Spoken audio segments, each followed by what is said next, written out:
my own website, we asked people to start sending a petition to Senator Nelson. Huckabee 2012! Well, we already have 25,000 people who have signed that petition in less than 18 hours.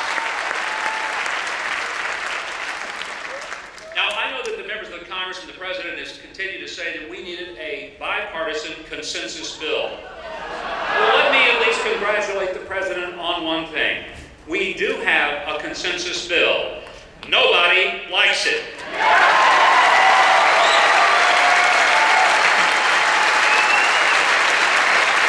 I never thought I'd see the day when you had groups as diverse as the Right to Life and NARAL both agreeing that the bill stinks. When you have people from the business community as well as from the labor unions who agree that this bill is the wrong direction for America. Now some would say, well, but that just shows that it must be the right thing to do. No, it shows that it is a boneheaded thing to do, and Americans from every part of the political spectrum need to stand up and say that this is historic and unprecedented, but in all the wrong ways.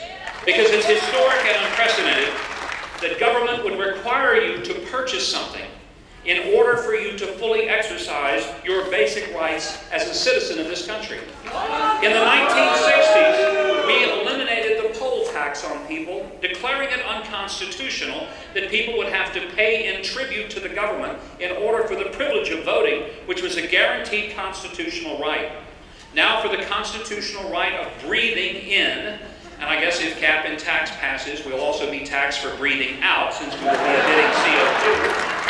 But now for the simple privilege of inhaling air into our lungs, we will be required of the government to purchase a product in the marketplace. Now just remember that if the government can tell you what you must purchase in the way of insurance, where does it stop? Will they tell you that it is in your best interest? And frankly, it would be to eat only whole grains. That's one thing for you to make that decision. It's another thing for the government to tell you that you have to, and that if you don't, they can fine you or put you in jail for it. And that's exactly what they say that they can do if you do not purchase the insurance. And by the way, it's not just having it, but if you don't have enough, they can fine you. If you have too much, they will tax you. Now think about the utter insanity of this. They're going to require you to have a policy that they have decided meets the parameters of the coverage that they have chosen for you. What happened to liberty in this country where we made our own choices and the government did not choose for us what is our minimum and what is our maximum?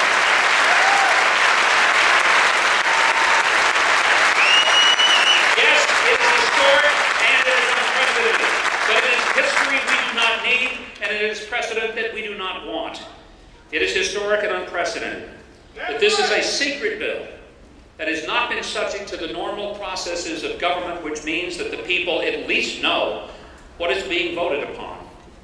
For them to sequester themselves into the chambers of Harry Reid, and then to come out and announce what a wonderful pot of stew that they have concocted for us.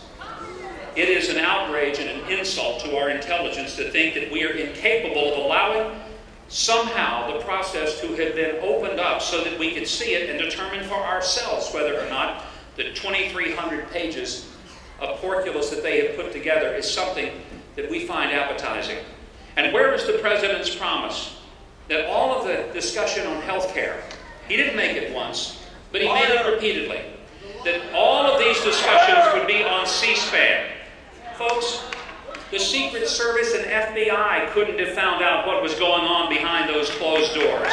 Elected members that you sent and you paid their salaries to oversee it were locked out because they weren't of the same political party and did not agree in advance of walking in the door to agree to something that they hadn't seen. Yes, that's historic, and it's unprecedented. It's historic and unprecedented when you make a political decision and you call it purely nothing more than a policy decision, which it is not. This is not a decision that is being made to affect the policy of health care. It is being made to energize the political base of one side, and yet, unfortunately, it appears that they have energized both bases, but all against them.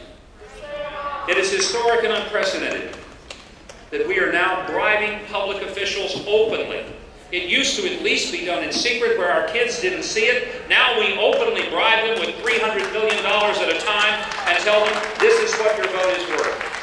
You know what really upsets me? It's not just that Ben Nelson got $300 million. My senator got $0 for Arkansas, folks. What a bargain she turned out to be. I'm being facetious. I don't want every senator to go forward and to see what they have to do to sell off their integrity. I don't want them to go up there and every one of them get something and then somehow go back and boast of, here's some money that I got for you. The last time we saw that kind of historic moment was 30 pieces of silver, and that didn't work out too well for us either.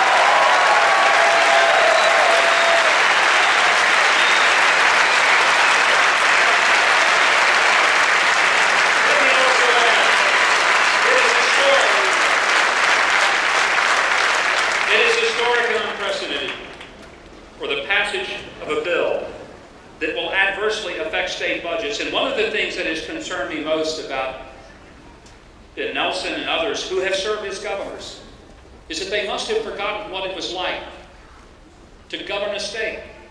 Because there's something unique about states that federal government officials seem to forget. They can continue to borrow money that they can't afford to pay back and spend money they don't have. But at the state, in every one of the states, you have to balance the budget. Now, the impact of this health care bill is going to affect not just Nebraska, but every single state in the union in hundreds of millions of dollars in increased obligations. Nobody seems to be wanting to talk about that. First of all, I don't think a lot of the national press in Washington understand it. They're incapable of fully recognizing that there is a relationship between state and federal governments of a fiscal nature that is huge. And when the federal government makes a decision like they're making in the realm of health care, there is a dramatic wave that begins to come from Washington, flows all the way across the states, and it will have a huge impact upon state budgets, including Nebraska's. I think what you'll find is that the $300 million that Senator Nelson got won't come close to accomplishing what it will cost you. And when your governor ends up in your legislature say that we've run out of money at the state level, just remember, don't hold your local officials responsible for all of that, because a whole lot of it is what the folks in Washington did to you. Remind them who voted for what in Washington. If the congressman stood tall and firm, reward them with re-election, and if they didn't, bring them home and let them help pay for the mess they created.